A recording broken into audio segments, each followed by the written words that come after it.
So you mentioned the F-35.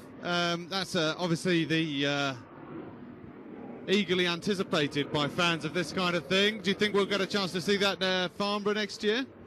Yeah, I think that's the plan. Is to I'd be surprised. Now it depends on sequestration in the budget situation in the U.S. and that could be extended another year. It's definitely a possibility.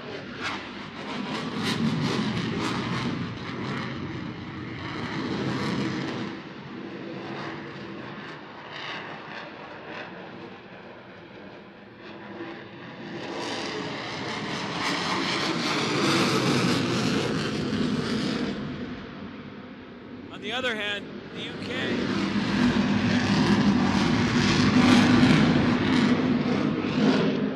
On the other hand, the UK actually, I think, owns some flying F-35, so they could bring their own over.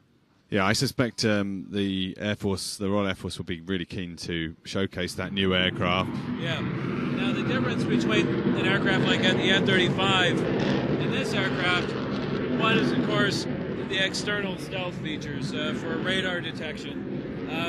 You see that on the F-35. You don't see it on the Su-35. The shaping isn't there. I'm sure there are coatings and other techniques they use to minimize detection by radar as much as they can, but there's only so much you can do with an airframe that is derived from something that was developed in the 1970s before that kind of stealth design really took hold in the U.S.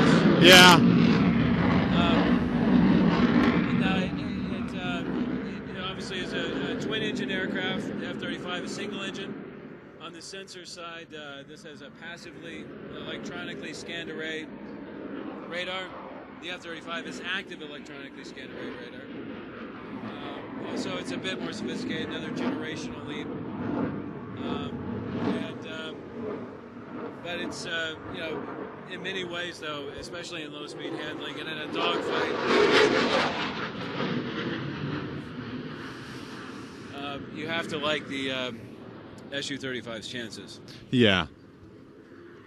Yeah, I can see why. We're currently at 101.5 decibels at the moment. That's our peak.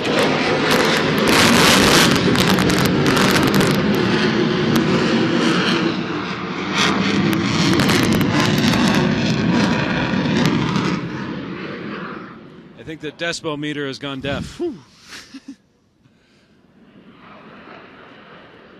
That's quite some display.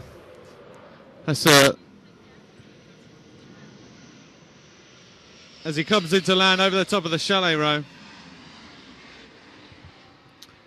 Whew. Well, there we go. That was brilliant. Thank you for jumping.